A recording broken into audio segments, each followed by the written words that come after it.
Hello everybody, welcome back to This Week in Esports and Gaming, the show where we talk about the latest and greatest in business happenings for esports gaming and creators. We're here with the last week of February, first week of March, and my name is Mark. I'm your host, so let's dive right into it. We got a lot of news.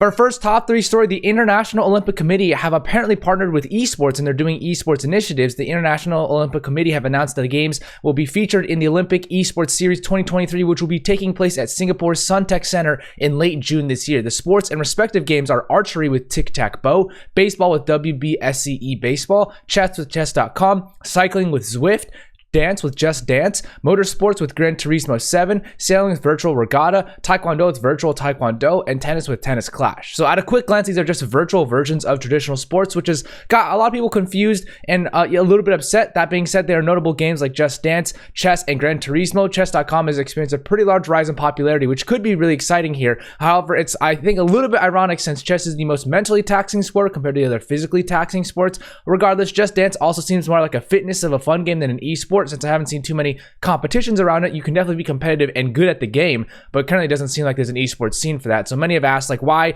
is there not League of Legends or Valorant or CSGO or Dota or all these other well-known esports for that matter, which is a big question. And to be honest, I'm not defending them, but I'm just, I think it's a process. So let me kind of take a step and walk in their shoes and maybe think about why they did this. In all honesty, it would be really strange in my opinion if they hit this out of the park with the first time. If they were like, oh, we're gonna do all these games and whatnot, that would be even weirder to me, because I'm like, how did you manage to make this be so effective, to go so smoothly? I imagine there's gonna be hiccups. This is not like, you can't expect this to be amazing the first time. But my speculation, I think the folks working on gaming and esports at the IOC have many different audiences that they have to actually tend to. So many of you watching are probably core esports and gaming audiences who live and breathe it every single day. You're up to date with the news. You know what's going on. Maybe you work at an org, so you're very well versed in it. I imagine the folks at the IOC and have bosses who don't live and breathe esports and gaming, which means I'll probably have to pick games that are somewhat related to sports in the first place so that the superiors can actually understand what the heck even is gaming and esports. Even if you tell them a bunch of times,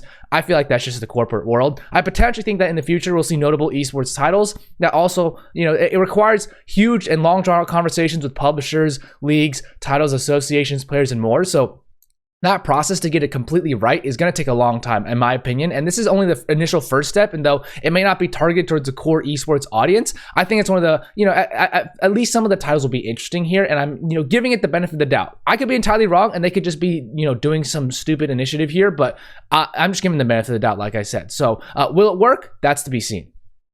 Couple updates on 𝗠𝗿𝗶. Two stories about Ludwig if you haven't heard about them, so let's dive into them. If you follow Ludwig in his second channel, Mogul Mail, or even his Twitter, you'll know his dream car, the 1997 Subaru 𝗠𝗿𝗶, was stolen while he was in Texas, and I'd recommend you watch his video that details exactly what happened. He obviously can, explain it way better than I can because it happened to him, but for those of you who don't want to watch, I'll break it down here. Ludwig lives in Los Angeles, and Los Angeles has had a ton of rain these past few weeks, and as such, the garage where the car is parked had a security gate malfunction because of the rain, and so someone just stole the car because there's a key in the glove box and they could just take it. The real catch here is that Ludwig let his audience know about this to keep an eye out.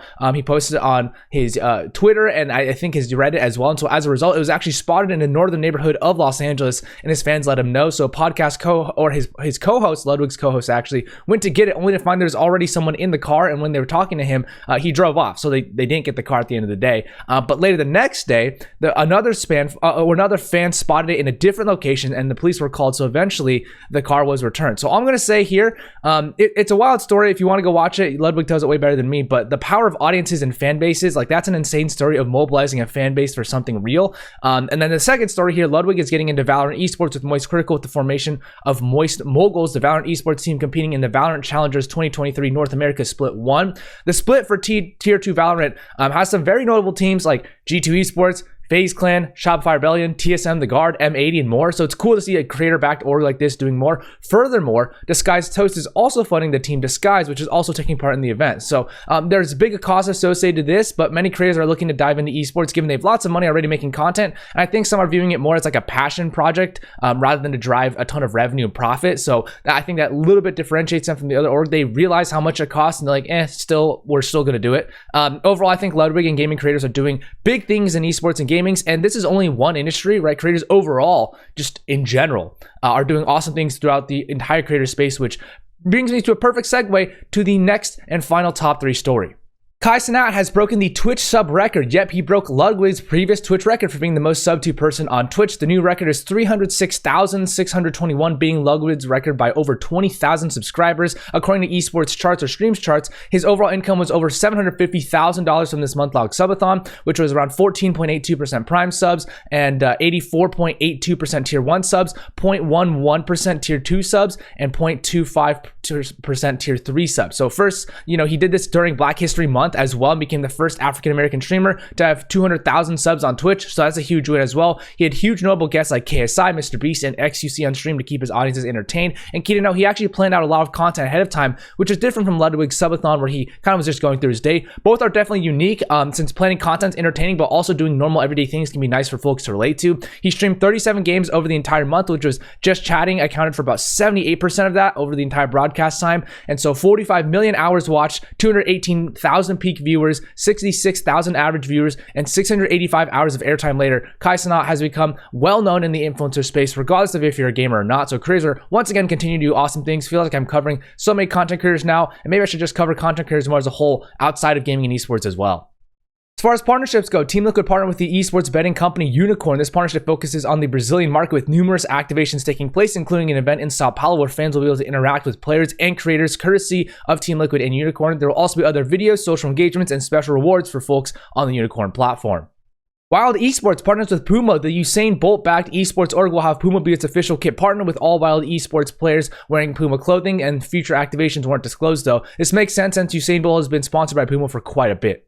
TWIEG Gaming partnered with Samsung. This partnership came as a result of the creator-focused live gaming event called Mission Galaxy, and it will feature a $15,000 prize pool with mobile gaming creators participating in a variety of mobile gaming challenges, though the games played weren't disclosed.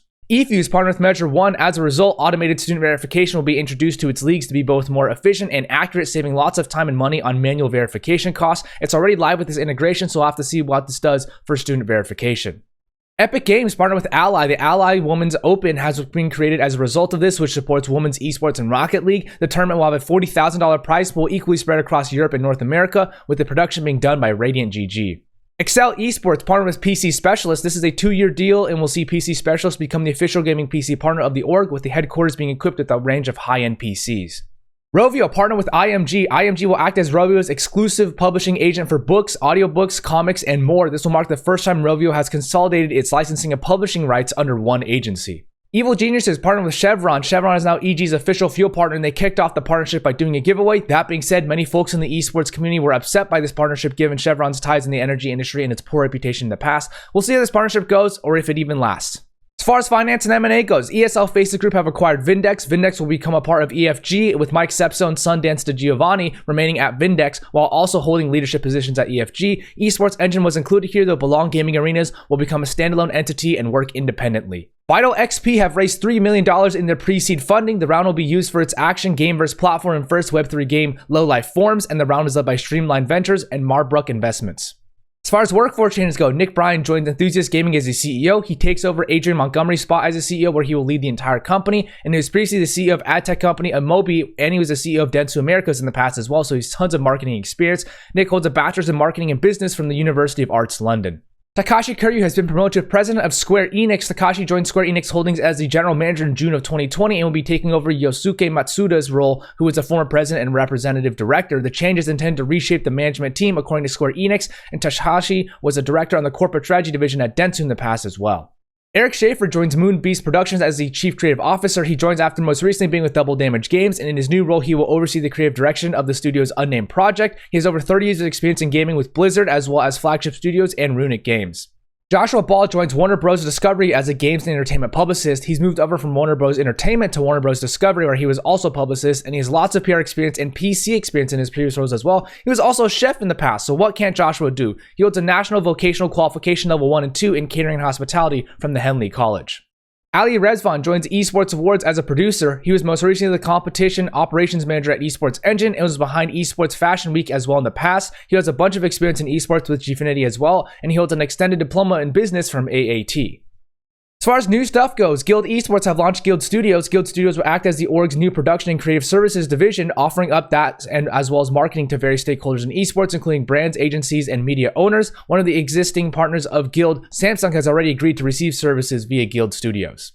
A Call of Duty TV series has leaked, according to Italian leaker 𝗠𝗿𝗶. This will be a show based on the recent Modern Warfare franchise. The show is allegedly not done filming yet, but the first few episodes have been completed. With all this in mind, this is still speculative via leak, so there's no certainty that this is actually true.